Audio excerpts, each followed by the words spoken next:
BSP में नोटों की मंडी, चंद्रशेखर आजाद की तरफ बढ़ा बहुजन समाज। बीएसपी का टिकट बेचने का पुराना है इतिहास, आज स्टिंग ने सबूतों के साथ खोली पोल। एसी कमरों में कैद हुई मायावती, सड़कों पर संघर्ष कर रहे चंद्रशेखर आजाद। बीएसपी के लिफाफा तंत्र से उबा दलित युवा, चंद्रशेखर आजाद को माना अपना नेता। शोषितों, वंचितों और बहुजनों की राजनीति आज एक ऐतिहासिक चौराहे पर खड़ी है। दैनिक भास्कर के सनसनीखेज स्टिंग ऑपरेशन ने उस कड़वे सच पर मुहर लगा दी है जिसे बहुजन समाज का आम वोटर बरसों से महसूस कर रहा था। ये स्टिंग सिर्फ 5 लाख रुपए के लिफाफे या 3.25 करोड़ के टिकट की दलाली का खुलासा नहीं है। ये इस बात का पुख्ता सबूत है कि बहुजन समाज पार्टी एक मिशन नहीं बल्कि मंडी बन चुकी है। और यही वो सबसे बड़ी वजह है कि आज यूपी से लेकर देश भर का दलित और शोषित समाज मायावती से अपना पल्ला झाड़कर आजाद समाज पार्टी और चंद्रशेखर आजाद की तरफ मजबूती से कदम बढ़ा चुका है, क्योंकि चंद्रशेखर आजाद कह रहे हैं नहीं बिकने दूंगा।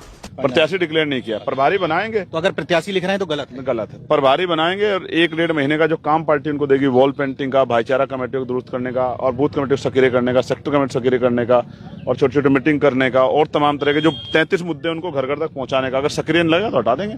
कोई धन थोड़ा ही ले रहे हैं इसके एवज में, काम जो करेगा वो आगे बढ़ेगा। बहुजनों के इस बड़े मोहभंग की दूसरी सबसे बड़ी वजह है संघर्ष का गायब हो जाना।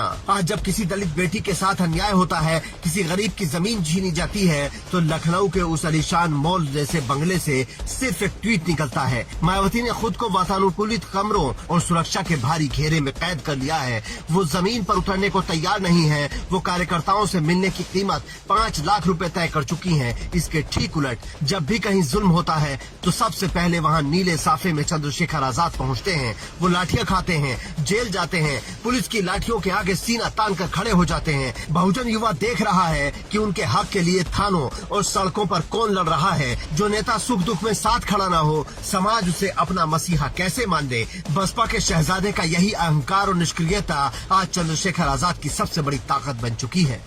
बात सिर्फ दावों की नहीं है, आंकड़े इसकी गवाही दे रहे हैं। नगीना लोकसभा सीट पर चंद्रशेखर आजाद की बम्पर जीत ने बहुजन राजनीति के नए युग का बिगुल फूंक दिया था। जो दलित और मुस्लिम वोट बैंक कभी मायावती का सबसे अभेद किला माना जाता था, उसने मायावती के उम्मीदवार की जमानत जब्त करा दी और चंद्रशेखर आजाद को सिर आंखों पर बिठाया। ये इस बात का साफ संदेश था कि शोषित समाज अब किसी मजबूर और सौदागर राजनीति के साथ नहीं बल्कि एक मजबूत और लड़ाकू चेहरे के साथ खड़ा होना चाहता है। बहुजन समाज अब समझ चुका है कि बीएसपी सिर्फ चुनाव लड़ने और वोट काटने की मशीन बनकर रह गई है। बीजेपी को फायदा पहुंचाने के आरोपों और केंद्रीय जांच एजेंसियों के डर से बीएसपी का स्टैंड हमेशा बैकफुट पर रहता है। ऐसे में जो समाज अपनी सुरक्षा और वजूद की लड़ाई लड़ रहा है, उसे एक ऐसे निडर नेता की जरूरत है जो सीधे सत्ता की आंखों में आंखें डालकर बात कर सके, और वो चेहरा उन्हें चंद्रशेखर आजाद में दिखाई दे रहा है। बाबा साहेब अम्बेडकर ने कहा था कि राजनीति गरीबों की ढाल होनी चाहिए, लेकिन बीएसपी ने उस ढाल को अमीरों की तिजोरी बना दिया। जब पैसे के दम पर अमीर और माफिया टिकट खरीदकर बीएसपी के मंच पर बैठने लगे, तो सालों दरी बिछाने वाला, झंडा उठाने वाला गरीब दलित कार्यकर्ता खुद को ठगा हुआ महसूस करने लगा। उसी ठगे हुए समाज ने अब तय कर लिया है कि वो किसी प्राइवेट लिमिटेड कंपनी के बंधुआ मजदूर बनकर नहीं रहेंगे। बीएसपी समर्थकों के लिए ये कोई पहली बार नहीं है जब ऐसा झटका लगा हो। याद कीजिए नसीमुद्दीन सिद्दीकी, स्वामी प्रसाद मौर्य, आर.के. चौधरी, इंद्रजीत सरोज, इन तमाम बड़े नेताओं ने जब बीएसपी छोड़ी, उनका पहला और इकलौता आरोप यही था कि बहन जी बिना मोटी रकम लिए किसी को टिकट नहीं देती। तब बीएसपी का काडर इसे विरोधियों की साजिश मानकर टाल देता था। लेकिन आज जब पार्टी के अपने सूबेदार विश्वनाथ पाल और लखनऊ के अध्यक्ष शैलेंद्र गौतम खुद कैमरे के सामने 3.25 करोड़ का रेट तय कर रहे हैं, तो रूह कांप उठती है।